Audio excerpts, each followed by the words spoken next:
Assalamualaikum Bu. Waalaikumsalam. Dengan Mbak siapa? Mbak Umi Jaratunisa Bu. Mbak Umi Zaratunisa, nama panggilannya? Nama panggilannya biasanya teman saya tuh manggilnya Ninis Bu. Ya udah berarti Ibu manggil Mbak Nini saja ya, biar Iya. lebih akrab. Ya Bu. Apa Mbak Nini sudah mengetahui nama Ibu? Enggak Bu, siapa Bu namanya itu? Nama Ibu Rafida Zulfa Mazida.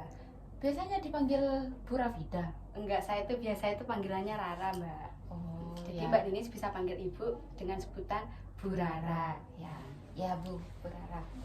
Bagaimana kabar Mbak Nini hari ini? Baik Bu, kabar saya. Tadi sebelum Mbak Nini datang ke sini, kegiatan apa yang Mbak Nini lakukan? Saya dari kampus Bu, Oh, Mbak Nini kuliah di mana? di Universitas Banyuwangi Uniba itu ya Bu. Oh, di mana ya Mbak Uniba itu? Di dekatnya lampu merah yang jalan tukang kayu itu Bu. Ibu sangat senang sekali dengan kedatangan Mbak Nini ke sini. Apakah sebelumnya Mbak Nini sudah pernah melakukan proses konseling? Saya belum pernah melakukan sama sekali proses konseling Bu. Saya masih nggak tahu proses konseling itu seperti apa sih Bu. Baik, Ibu akan menjelaskan terlebih dahulu ya apa itu konseling, apa asas-asas yang ada di dalam konseling itu. Iya Bu. Baik Mbak, tadi Mbak Nini bilang ke Ibu kalau Mbak Nini belum mengerti apa itu konseling dan belum pernah melakukan proses konseling. Ibu akan menjelaskan terlebih dahulu apa itu konseling ya Mbak. Jadi gini, konseling itu proses bantuan yang diberikan oleh konselor kepada konseling untuk memecahkan suatu masalah.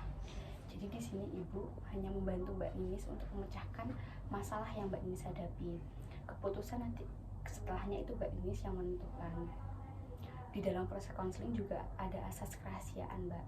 Jadi Mbak Ninis nggak perlu takut masalah Mbak Ninis tersebar luas kemana-mana, karena Ibu akan memastikan bahwa masalah Mbak Ninis akan terjaga. Oh iya ya Bu. Saya dari pemahamannya Ibu tadi saya sudah paham. Sebenarnya sedikit paham sih Bu. Kan kadang asas kerahasiaannya itu Bu nanti dibocorkan Bu, gimana Bu? Mbak Ninis tidak usah takut nanti masalah Mbak Ninis terbocor kemana-mana, karena di dalam proses konseling itu, di dalam asas kerahasiaan tadi, Ibu sudah menjamin kalau cerita Mbak Ninis nantinya bakal aman. Apakah Mbak Ninis sudah paham? Paham Bu. Baik, kita akan melakukan proses konseling ke depannya. Ibu tentukan waktunya ya Mbak. Kita mempunyai waktu 20 menit untuk melakukan konseling ini. Apakah Mbak Ninis setuju? Oh berarti waktunya cuma 20 menit Bu. Iya, nanti kalau misalnya dalam 20 menit itu masalah Mbak Ninis belum terpecahkan, kita melakukan pertemuan selanjutnya. Oh, berarti kalau masalah saya belum selesai, berarti pertemuan kembali saya menceritakan seperti kayak gitu kan? Iya, Mbak Ninis boleh menemui Ibu lagi. Oh, ya Bu. Setuju Mbak Ninis? Setuju Bu, sangat setuju sekali. Baik, sekarang Mbak Ninis bisa menceritakan apa yang menjadi problem Mbak Ninis saat ini.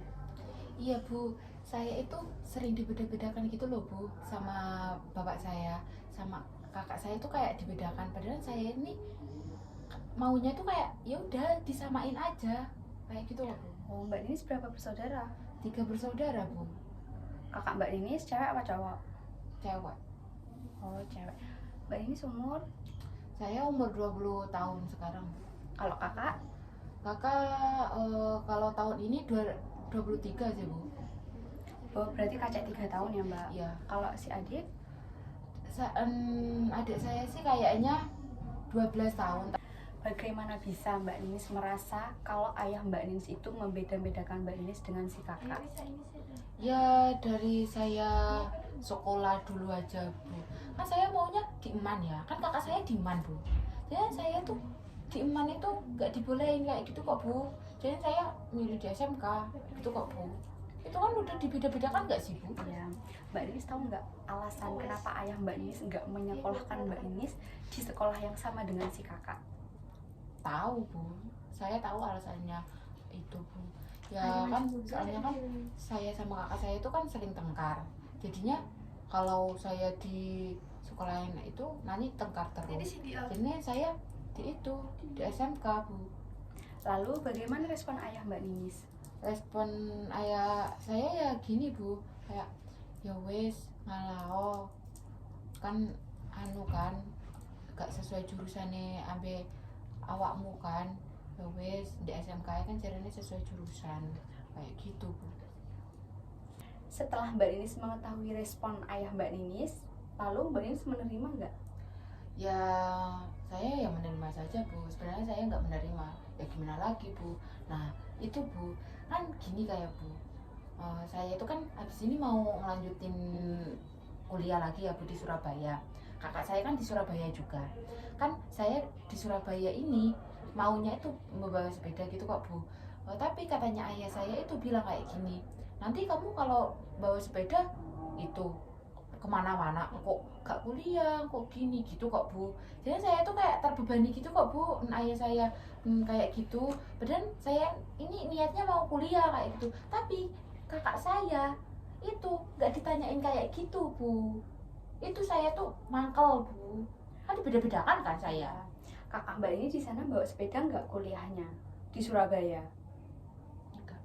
Ini sadar nggak kalau sebenarnya ayah Mbak Ninis itu sayang ke Mbak Ninis, perhatian ke Mbak Ninis, nggak pengen Mbak Ninis kenapa-napa di sana karena jauh dari orang tua. Maka dari itu ayah Mbak Ninis masih mempertimbangkan kalau nantinya Mbak Ninis kuliah di sana dibawain sepeda apa enggak, seperti itu. Iya Bu, saya nggak berpikir kayak gitu sih Bu. Kayak saya berpikirnya kayak bapak saya ini membeda-bedakan saya kayak gitu. Soalnya kan saya kayak sering jatuh kayak gitu Bu. Ya gitu, kayak saya mikirnya itu bapak saya itu. Tapi kayaknya ya Bu, kayaknya kalau kayak gitu bukan saya deh Bu. Kayak tetap pilih sih gitu loh Bu, kayak membanding-bandingkan saya tetap Bu. Bapak saya itu gimana tuh?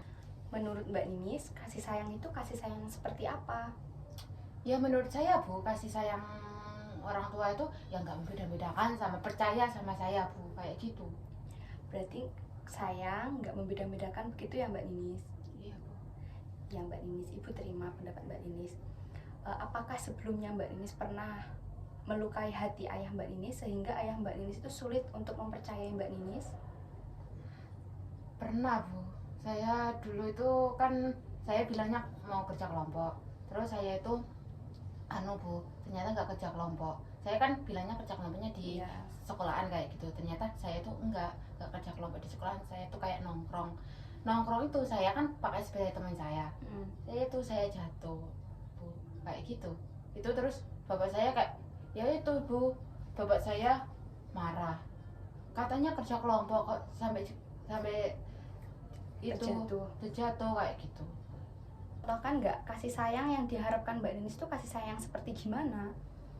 Ya berbicaranya halus, nggak kasar Bu. Apakah ayah Mbak Ninis ngomong dengan nada tinggi itu menurut Mbak Ninis marah?